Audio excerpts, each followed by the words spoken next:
सकाळर व्यस्तता भितर खूब कम समय किसी टेस्टी खाइबापी इच्छा हेले यही जलखिया को बनातु। केवल कंचा चाउल तैयारी हेबो किंतु खाइबापी भारी स्वादिया। यही जलखिया बनइले आपण माने चकुली पिठा इडली पिठा सबू भूली जिवे। पूरा तुलापुरी नरम रहिबो, खाइबापी भारी स्वादिया। वीडियो को शेष पर्यंत देखंतु।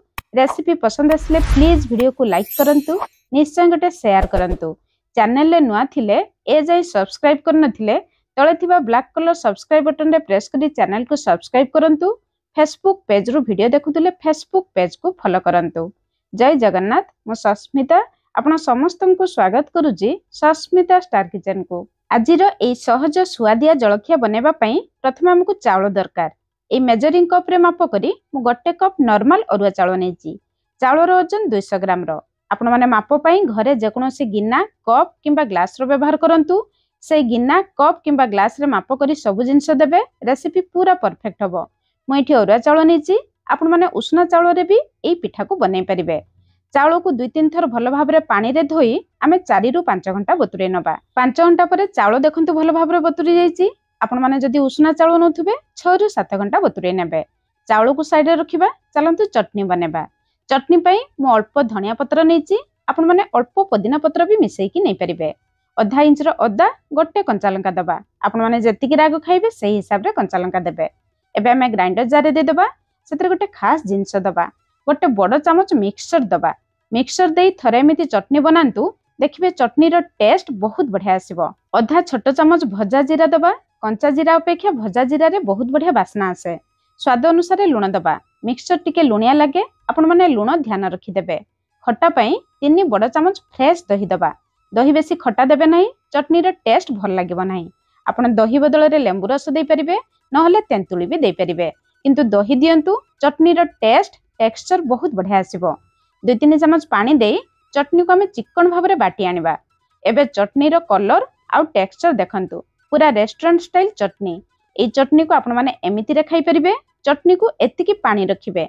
एतिकी पानी रखिले चटनी खाइबा पई भल लागिबो, किंतु ए चटनी रे आमे टिके तड़का लगेबा। तड़का पई गोटे छोट तड़का पैन रे अधा छोट चामच तेल गरम करिबा। तेल गरम हे जिबा परे अधा छोट चामच रु टिके कम छोट दाना वाला सरिष, अधा छोट चामच रु टिके कम जीरा, गोटे सुखिला लंका, किछि भृषंग पत्र दबा। लो फ्लेम रे सब जिंस को हमें भलो भाबरे फुटिबा पई छाडिबा।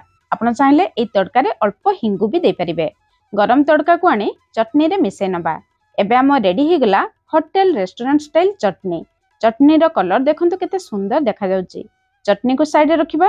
चलंतु हमें चावल पाखो को जिबा। चावल रे थिबा सब पानी को बाहर करी हमें ग्राइंडर जार रे दबा। ध्यान रखिबे जमा चावल सहित पानी देबे नाही। जेउ कप रे माप करी हमें गोटे कप अरुआ चावल नैथिले सेम कप रे माप करी गोटे कप दही दबा। दही बेसी खट्टा देबे नाही।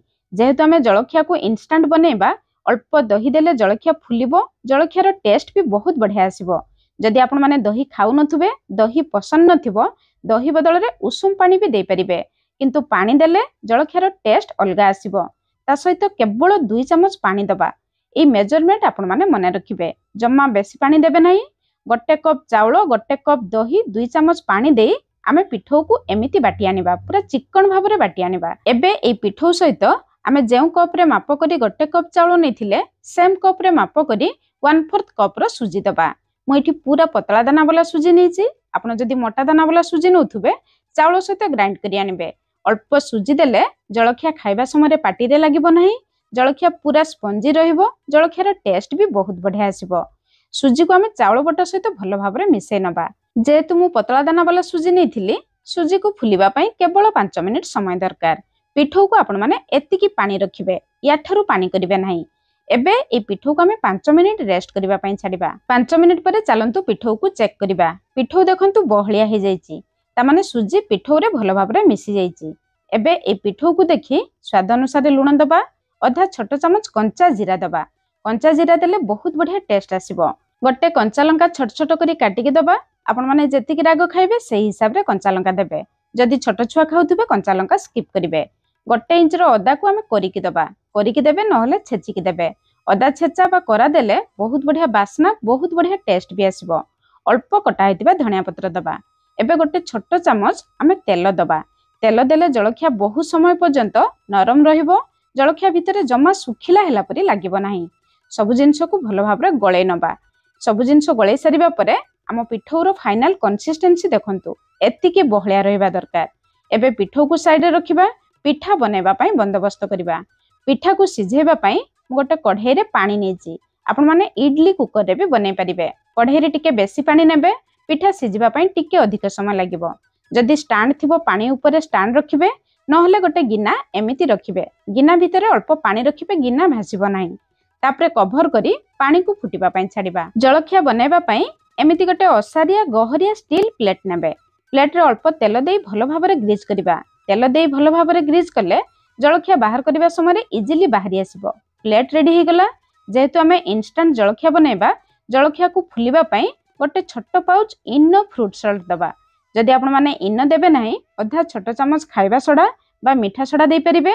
ମୁଁ କିନ୍ତୁ ସଜେଷ୍ଟ କରିବି ସୋଡ଼ା ବଦଳରେ ଆପଣମାନେ ଇନୋ ଦିଅନ୍ତୁ। ଇନୋ ଦେଇ ସାରିବା ପରେ ଗୋଟେ ଛୋଟ ଚାମଚ ପାଣି ଦେଇଦେବା। ଇନୋ ଆକ୍ଟିଭେଟ୍ ହେଇଯିବ। ଭଲ ଭାବରେ ଗଳେଇ ନେବା।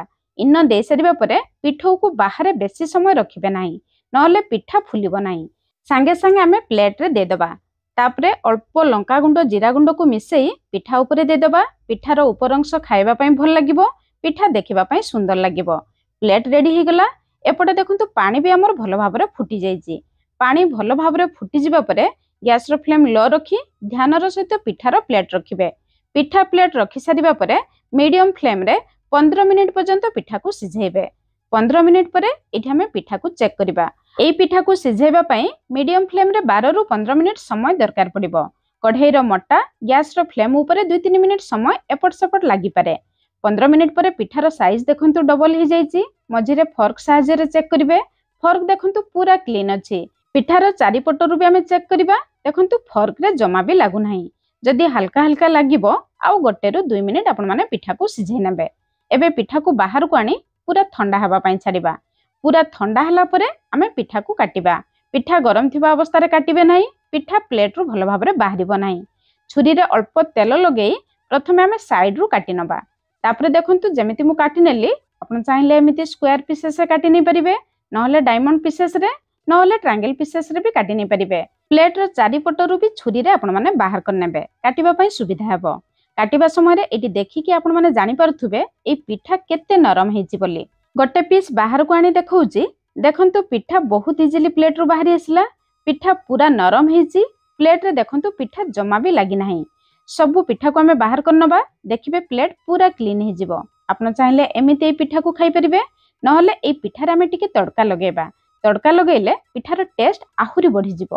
ତଡ଼କା ପାଇଁ ଗୋଟେ ଛୋଟ ତଡ଼କା ପାନରେ ଗୋଟେ ଛୋଟ ଚାମଚ ତେଲ ଗରମ କରିବା। ତେଲ ଗରମ ହେଇଯିବା ପରେ ଅଧା ଛୋଟ ଚାମଚ ଜିରା ଦେବା। ଅଧା ଛୋଟ ଚାମଚ ଛୋଟ ଦାନାବାଲା ସୋରିଷ ଦେବା। ମୋଟା ଦାନାବାଲା ସୋରିଷ ଦେବେ ନାହିଁ। ଯଦି ଆପଣମାନଙ୍କ ପାଖରେ ଧଳା ରାଶି ଥିବ, ଅଧା ଛୋଟ ଚାମଚ ଧଳା ରାଶି ଦେବେ। ପିଠା ଖାଇବା ପାଇଁ ବହୁତ ବଢ଼ିଆ ଲାଗିବ। 1ରୁ 2ଟି କଞ୍ଚା ଲଙ୍କା ମଝିରେ ଚିରା ଲଗେଇଦେବା। ଅଳ୍ପ ଭୃଷଙ୍ଗ ପତ୍ର ଦେବା। ଆପଣ ଚାହିଁଲେ 2-3 ପିଞ୍ଚ ହିଙ୍ଗୁ ବି ଦେଇପାରିବେ। ସବୁ ଜିନିଷକୁ ଭଲ ଭାବରେ ଫୁଟିବା ପାଇଁ ଛାଡ଼ିବା। ସବୁ ଜିନିଷ ଫୁଟିଯିବା ପରେ 2-3 ଚାମଚ ପାଣି ଦେବା। ପାଣି ଦେଇ ପାଣିକୁ ଟିକେ ଫୁଟିବା ପାଇଁ ଛାଡ଼ିବା। ଏଇ ପାଣିରେ ଆମେ ଗୋଟେ ଛୋଟ ଚାମଚ ଚିନି ଦେବା। ଯେମିତି ଗୁଜରାତି ଢକଲାରେ ଅଳ୍ପ ଚିନି ଦେଲେ ଢକଲା ଖାଇବା ପାଇଁ ଖଟା ମିଠା ଲାଗେ, ସେମିତି ଆଜିର ଜଳଖିଆ ବି ଟିକେ ଖଟା ମିଠା ଲାଗିବ। ଚିନି ପାଣିରେ ମିଶିଯିବା ପରେ ଗ୍ୟାସର ଫ୍ଲେମ୍ ପୁରା ବନ୍ଦ କରିବା। ତାପରେ ଫାଳେ ଲେମ୍ବୁର ରସ ଦେବା। ଫାଳେ ଲେମ୍ବୁର ରସ ଦେଲେ ଲେମ୍ବୁ ରସ ଖଟା ଲାଗିବ, ଚିନି ମିଠା ଲାଗିବ, ଯାହାଦ୍ୱାରା ଏଇ ତଡ଼କା ଖଟା ମିଠା ଟେଷ୍ଟ ଆସିବ। ଗରମ ତଡ଼କାକୁ ଆଣି ବନେଇଥିବା ଚାଉଳ ଢକଲା ଉପରେ ଦେଇଦେବା। ତା ଉପରେ କିଛି କଟା ହେଇଥିବା ଧନିଆ ପତ୍ର ଦେଇଦେବା। ଏବେ ଆମ ରେଡି ହେଇଗଲା ସୁପର ଟେଷ୍ଟି ଚାଉଳ ଢକଲା। ପ୍ରକୃତରେ এই ଜଳଖିଆ ଖାଇବା ପାଇଁ ଭାରି ସ୍ୱାଦିଆ ହେଇଥିଲା। ଆପଣମାନେ ବି ନିଶ୍ଚୟ ଥରେ ବନାନ୍ତୁ। କେମିତି ଲାଗିଲା ନିଶ୍ଚୟ ଜଣାଇବେ। ଆଜି ପାଇଁ ରହିଲି, ପୁଣି ଦେଖା ହେବା ନୂଆ ରେସିପିରେ। ଧନ୍ୟବାଦ।